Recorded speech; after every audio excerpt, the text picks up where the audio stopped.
ते 6ला उठून साईटला जातो. आता जाऊ शकत नाही कारण 6ला उजाडलेलं नसतं, 6:15ला जातो.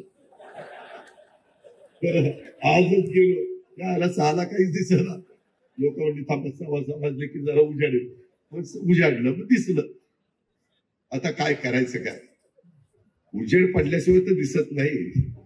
माझे तुम्हाला सगळ्यांना सांगणं की मी आज तुम्हाला रहमतपूरमध्ये सांगतो, मी अर्थसंकल्प मार्चला सादर करीन आणि पुढच्या वर्षीच्या अर्थसंकल्पामध्ये साधारण कुठल्या घटकाला कर्जमाफी द्यायची शेतकऱ्यांना, ती कर्जमाफी पीक कर्जाच्या करता आम्ही देणार आहे. तुम्ही काळजी करू नका. परंतु ह्या वर्षी देता येत नाही, ती जून मध्ये म्हणजे 30 जूनच्या आत देण्याचा निर्णय आम्ही घेतलेला आहे. नवीन वर्षामध्ये नवीन बजेट त्या ठिकाणी. पण मी एकदा सांगितलं बाबांनो, सारखी सारखी कर्जमाफी होणार नाही की लगे माझ्यावर टीका, बघा हे असा करतो, बघा ती तसं करतो. मी आता चांगलं सांगायला गेलो तर काय ह्याच्यात वाईट काय? त्याच्यामध्ये तुम्ही पिकवलेला उसाला दर चांगला मिळाला पाहिजे, तुमच्या कांद्याला दर चांगला मिळाला पाहिजे, तुमच्या फळबागांना दर चांगला मिळाला पाहिजे. तोडला 17,500 टनांनी पर डे चाललेला, 2,500चा कारखाना इथल्या लोकांना चालवता आला नाही. आता जे चालवत आहेत ते चांगला चालवत आहेत.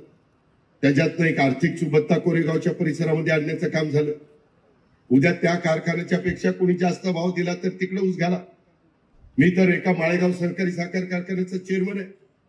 मी हेच तुम्हाला सांगेन, जो कारखाना उद्याच्याला तुम्हाला किसनवीर कारखान्याने चांगला भाव दिला तिकडे ऊस घाला, खंडाळ्याने दिला तिकडे ऊस घाला, अजिंक्यताराने दिला तिकडे घाला, सह्याद्रीने दिला तिकडे घाला, कृष्णाने दिला तिकडे घाला, रयतने दिला तिकडे घाला.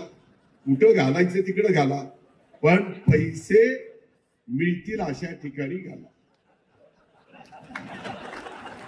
काही काही कारखाने आपल्या इथं गेल्या वर्षीच पेमेंट केलं नाही असं पण मला तक्रार येतात. मग मी सांगतो का रे, मला विचारून तू तिथं ऊस घातला का? मी आता तुम्हाला स्पष्ट सांगितलं, बाबांनो तुम्ही कष्टकरी आहात, तुम्ही बळीराजा आहात, काळ्याची सेवा करता, रक्तदार ऊस काढता. त्यावेळेस तुम्हाला ज्या कारखान्यावर विश्वास आहे, ज्या कारखान्यावर तुमचा विश्वास आहे, तिथं ऊस घाला. आणि मग त्यांनी काही गडबड केली तर आम्ही आहोतच. सहकार खातं आमच्याकडे आहे, मदत पुनर्वसन खातं आहे, माझ्याकडे अर्थ नियोजन आहे, आणि या पद्धत कृषी खातं आहे आपलं दत्तामावा भरणेकर. अशा पद्धतीनं आम्ही त्यामध्ये तुम्हाला मदत करू.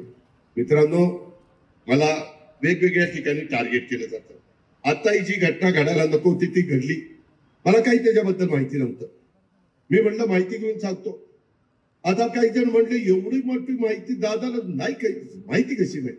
अरे बाबा, दादा ही सकाळी 6ला कामाला लागतोय, ते रात्री 10-11ला घरी जातो. त्याच्यामुळे मला नाही माहिती. नंतर मी माहिती घेतली, त्याच्यात काहीच व्यवहार झाला नाही. 1 रुपया कुणाला दिलाही नाही, 1 रुपया घेतलाही नाही. आता त्याची कमिटी झालेली आहे, मुख्यमंत्र्यांनी लक्ष घातलंय, तिघांच्यावर FIR दाखल झालाय. मी तुम्हाला आजपर्यंत सांगतो, सातारा जिल्ह्यात पण काम करताना एका माणसाने माझ्याकडे यावं की अजित पवारनं काम करताना आमचा चहाचा तो मिंदा आहे. मी इथं बसणाऱ्या कुणाच्याही 5 पैशाचा मिंदा नाही. एवढं माझं काम चोख असतो. मी बोलायला कडक आहे, मी शब्दाचा पक्का आहे. माझ्यावर आरोप झाले, 70,000 कोटीचा आरोप झाला. अरे म्हणलं, ते 70,000 कोटीतले 100च कोटी मला दे, बाकी सगळे तू घेऊन जा. माझं 10 पिढ्या बसून खातील 100 कोटी. पण काय ते मला कोणी दाखवना, कुठं पैसे तर काय पैसे. दाढी टाकल्यास सगळं काही केलं. माझ्या नातेवाईकांच्यावर 22 ठिकाणी दाढी टाकल्या. एवढा मला त्याच्यामध्ये त्रास झाला, पण मी सहन केला. कारण शेवटी आम्ही जनतेचे सेवक आहोत.